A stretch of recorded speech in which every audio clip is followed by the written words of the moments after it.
ఒకరి ఒళ్ళు ఉయ్యాల వేరొకరి గుండె జంపాల ఉయ్యాల జంపాల జంపాల ఉయ్యాల ఒకరి ఒళ్ళు ఉయ్యాల వేరొకరి గుండె జంపాల ఒకరి పెదవి పగడాలో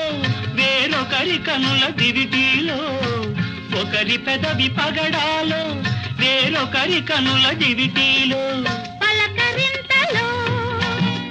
పులకరింతలో పలకరింతలో పులకరింతలో ఏమో ఏమగునో గాని ఈ కథ మన కథ మావి చిగురు తినగానే